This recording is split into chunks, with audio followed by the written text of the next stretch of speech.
Assalamualaikum warahmatullahi wabarakatuh. Pada pertemuan kali ini akan dibahas mengenai konsep sejarah maritim.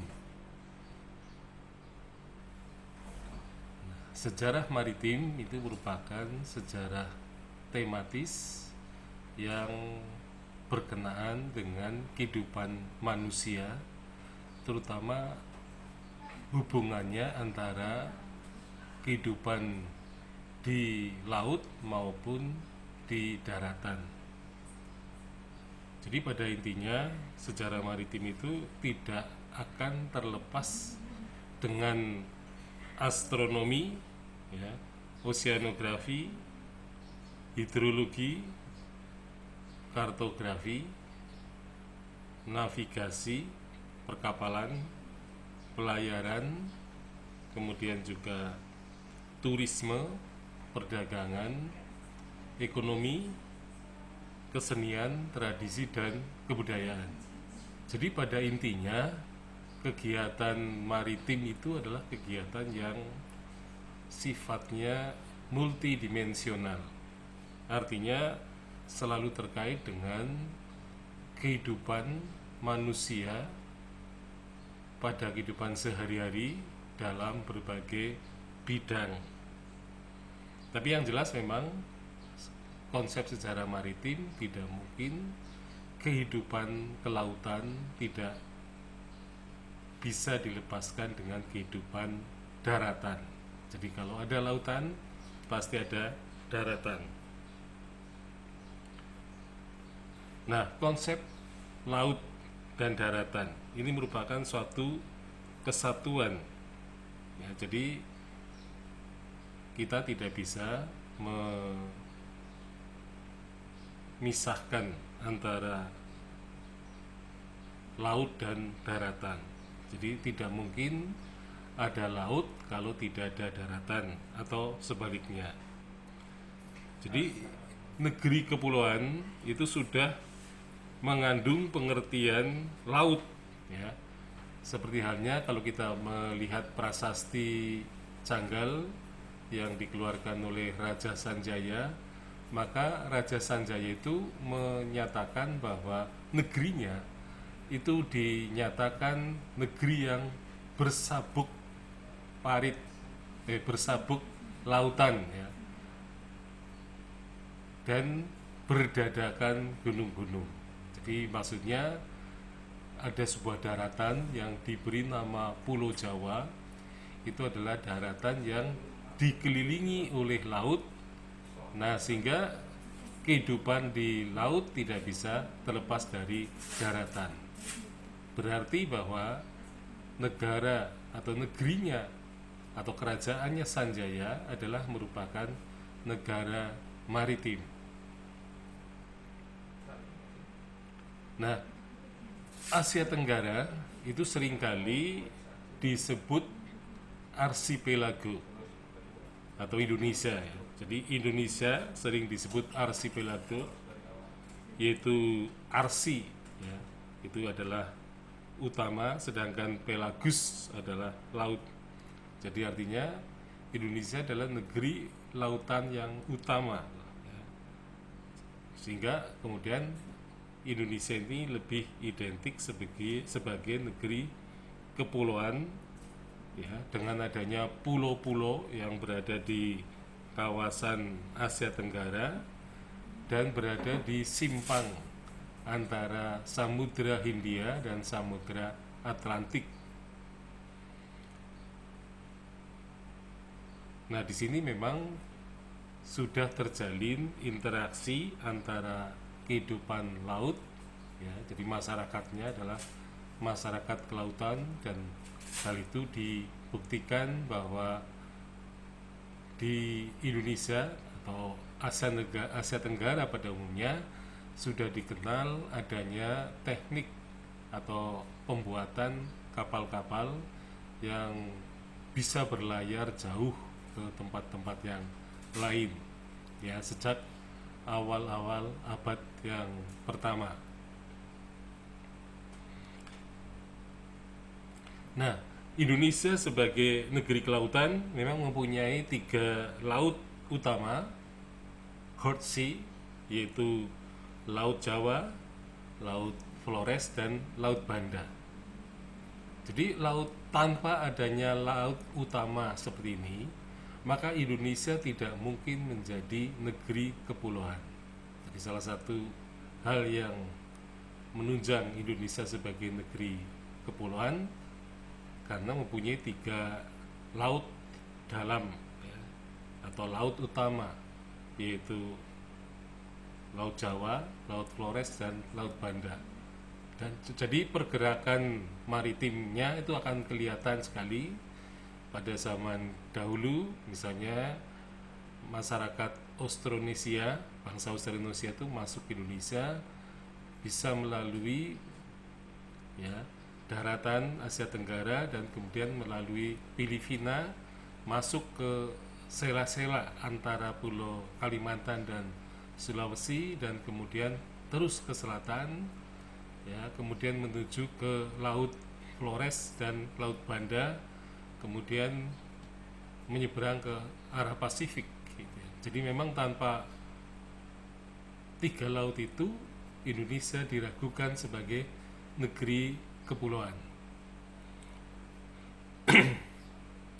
Nah, sementara D.G. Hall menyatakan bahwa di kawasan Asia Tenggara itu ada 5, ya, zona laut yang komersial. Yang pertama adalah Teluk Benggala. Jadi Teluk Benggala adalah tempat, ya, bermuaranya Sungai Brahmaputra. Kemudian yang kedua adalah zona Malaka. Kemudian yang ketiga zona Laut Cina Selatan. Kemudian yang keempat zona Sulu, dan yang kelima adalah zona Laut Jawa. Nah, Laut Jawa ini menempati posisi yang penting, ya, karena memang menjadi laut utama di kepulauan Indonesia. Nah, kawasan yang meliputi India Selatan, ya, Thailand, kemudian Myanmar dan pantai utara Sumatera, ini merupakan kawasan atau zona Teluk Benggala. Nah, jadi di situ terjadi hubungan perdagangan antara India Selatan, Thailand, Myanmar, dan pantai utara Sumatera.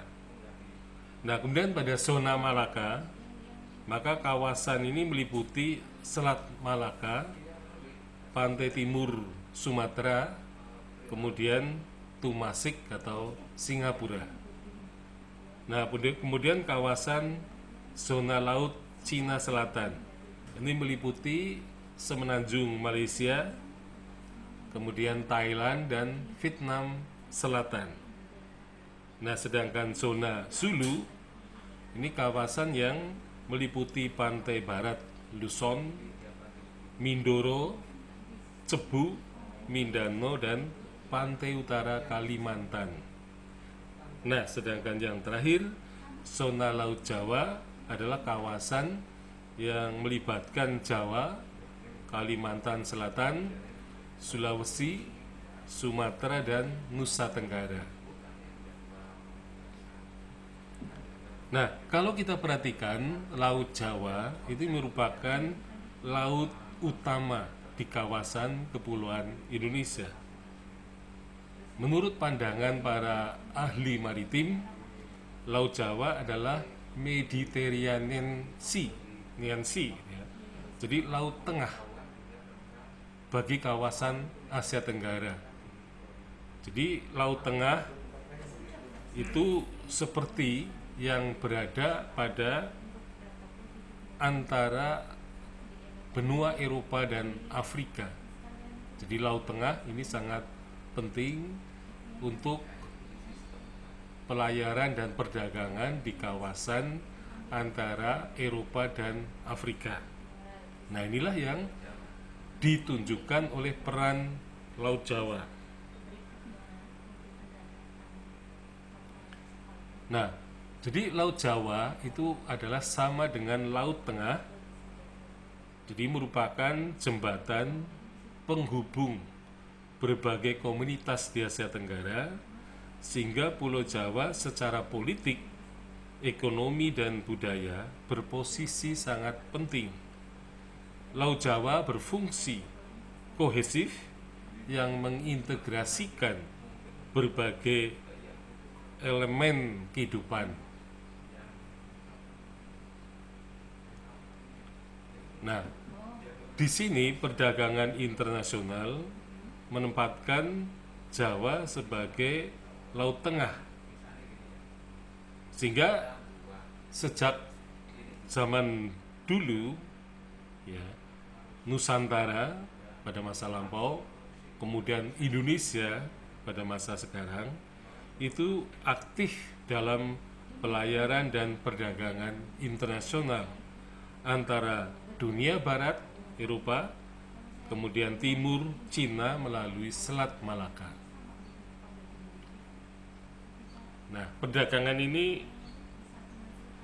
memang nanti akan ditunjang ya, terutama pada zaman Sriwijaya dan Majapahit.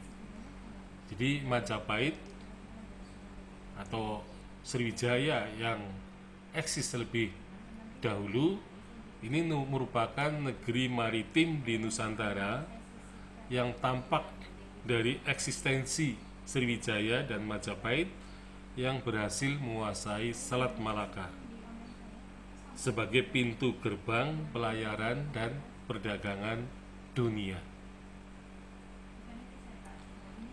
Nah, memang Laut Jawa itu kedudukannya yang sangat penting ini menghubungkan kota-kota perdagangan yang dan juga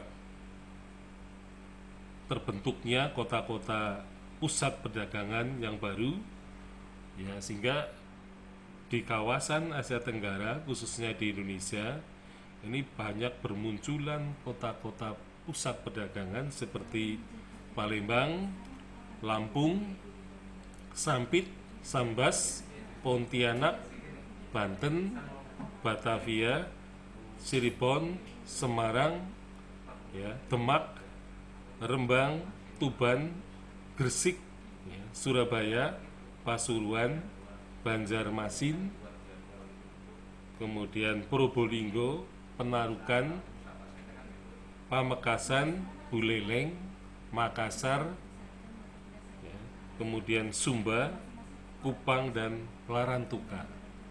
Jadi kota-kota pusat-pusat perdagangan ini bermunculan berkat adanya Laut Jawa.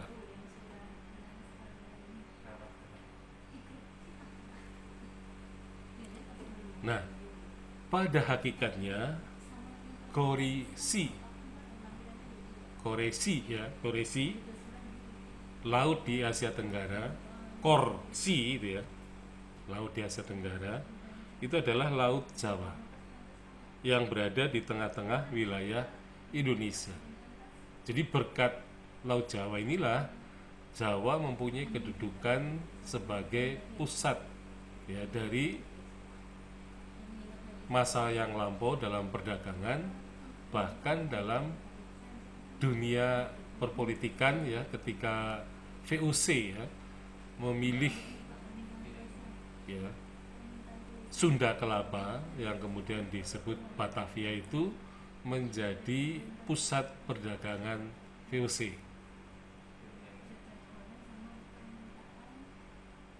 Jadi pada intinya Laut Jawa itu sama dengan urat nadi Asia Tenggara. Jadi pelayaran perdagangan Laut Jawa pada hakikatnya adalah pelayaran dan perdagangan di seluruh kawasan Nusantara bahkan Asia Tenggara. Korsi. Jadi Korsi Laut Jawa adalah katalisator atau jembatan yang menghubungkan Pulau Jawa, Sumatera, Kalimantan, Sulawesi, Nusa Tenggara, Maluku, Papua, dan pulau-pulau lain. Jadi Korsi itu maksudnya adalah laut pusat gitu ya. Nah, di dalam sejarah kita seringkali ada penyebutan istilah Nanyang.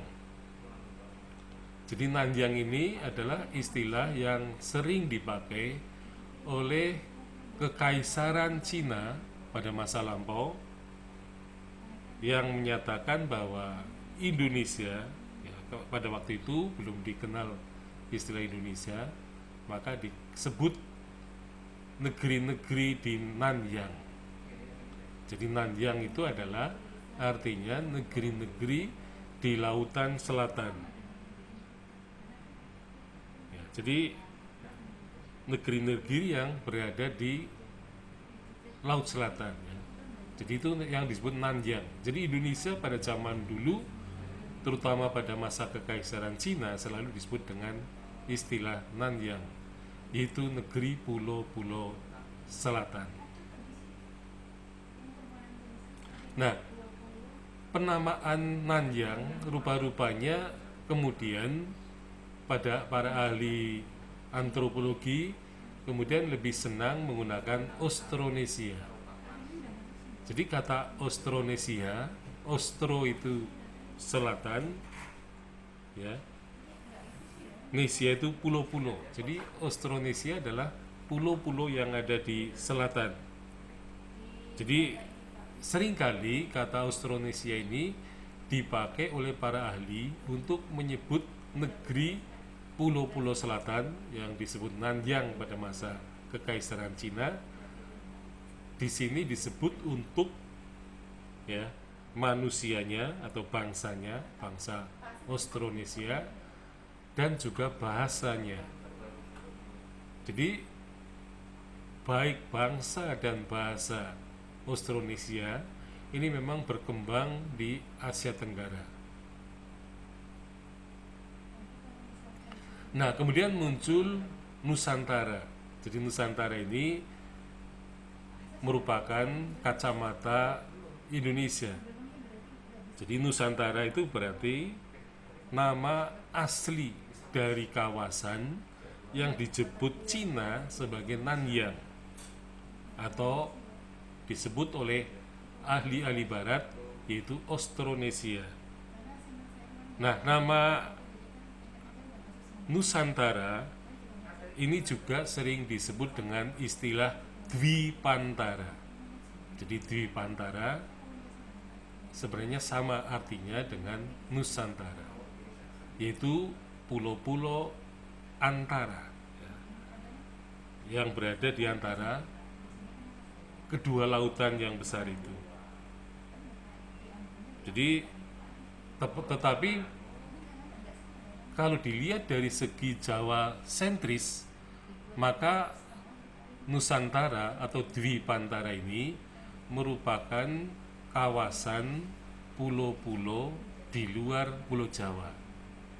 Jadi makanya di dalam Sumpah Palapa akan menundukkan Nusantara, artinya pulau-pulau di luar Jawa. Jadi ada Nusantara Bali, Nusantara Perca misalnya.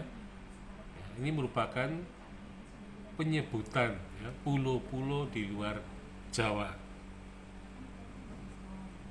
Nah, ini berdasarkan pandangan Jawa sentrisme tentu saja, ya. Nah, kemudian pada masa yang lampau ada penyebutan yang agak khusus, yaitu menyebut adanya kawasan yang disebut Kunlun atau Kwenlun. Nah, kawasan yang disebut Kunlun dan Kwenlun adalah kawasan yang meliputi wilayah Pulau Sumatera dan juga Pulau Jawa. Nah, Kunlun seringkali disebut atau menyebut sebagai sebuah bangsa, ya, atau bangsa Kunlun, atau manusia Kunlun, atau penduduk Kunlun, yang juga mempunyai budaya, terutama bahasa. Maka Kekaisaran Cina menyebut Kunlun atau Kwenlun merupakan bahasa dari bangsa Kunlun itu. Nah, sehingga para peneliti barat menyatakan bahwa bahasa Kunlun itu adalah merupakan nenek moyang dari bahasa yang dipakai oleh penduduk di Pulau Sumatera dan Pulau Jawa. Nah, sehingga kemudian memang terjadi semacam kesamaan antara bahasa Melayu kuna dan juga bahasa Jawa kuna. Jadi pada hakikatnya dari penelitian Zoetmulder menyatakan bahwa bahasa Jawa kuna itu adalah merupakan bahasa Kunlun yang mendapatkan tambahan atau ada kata-kata serapan dari bahasa Sanskerta yang memasuki bahasa Kunlun, maka kemudian menjadi bahasa Jawa kuna. Nah, rupanya juga sama dengan bahasa Melayu kuna. Bahasa Melayu kuna pun sebenarnya mempunyai akar yang sama, yaitu bahasa Kunlun yang juga memperoleh tambahan-tambahan atau kata-kata serapan dari bahasa Sanskerta. Nah, akhirnya bahasa Kunlun itu dianggap sebagai nenek moyangnya bahasa Jawa kuna maupun Melayu kuna. Nah, kemudian dilihat dari segi budaya yang lain, misalnya kita seringkali membaca adanya kapal-kapal Kunlun, yaitu kapal-kapal yang dipakai berlayar bagi masyarakat Kunlun atau Nanjang yang berlayar sampai ke negeri Cina, kemudian juga ke Madagaskar, bahkan menuju ke Pasifik Selatan. Jadi kapal-kapal Kunlun itu bisa dilihat prototipnya pada relief Candi Borobudur ya. Jadi kapal Kunlun itu prototipnya selalu ada bagian yang menjadi penyeimbang dari kapal-kapal itu sehingga tidak akan tenggelam atau akan oleng ya. Penyeimbang itu di kanan kiri gitu ya, yang disebut cadik. Nah, kapal-kapal model cadik ini memang dikenal di kawasan Eropa Timur, yaitu khususnya di Madagaskar. Jadi manusia Kunlun itu setelah berlayar jauh memasuki wilayah Madagaskar sejak lama, sehingga dilestarikan dan kemudian juga dipakai oleh masyarakat di Afrika Timur itu. Nah, pada dasarnya Nusantara itu adalah sama dengan Asia Tenggara, karena laut yang berada di kepulauan terdapat daratan berupa pulau-pulau dan juga daratan atau semenanjung di Asia Tenggara. Nah, jadi laut itu mengandung dinamika yang mengkondisikan terciptanya kesatuan, ya, hubungan antar manusia, hubungan antar bangsa melalui transportasi, perdagangan, dan pertemuan budaya. Nah, Asia Tenggara pada masa kini, yaitu pada masa postmodern, ya, terutama Indonesia, memang telah kehilangan jati dirinya sebagai bangsa maritim karena rupa-rupanya kehidupan manusianya ada kecenderungan menuju ke daratan. Jadi sejarah maritim bagi bangsa Indonesia khususnya dan juga bangsa-bangsa lain di Asia Tenggara itu memberikan kesadaran sejarah tentang arti pentingnya lautan dalam kehidupan sebagai manusia yang hidup di kepulauan. Jadi negeri maritim harus sadar terhadap kemaritimannya.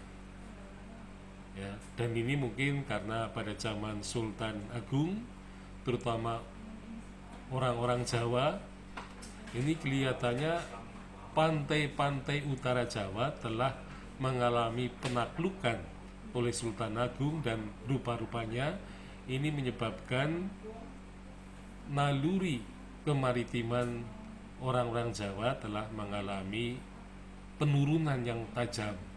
Meskipun kalau kita melihat pada masyarakat Bugis, ya, itu kelihatannya masih tetap bisa berlangsung karena mereka memang hidup dalam kemaritiman. Sekian, assalamualaikum warahmatullahi wabarakatuh.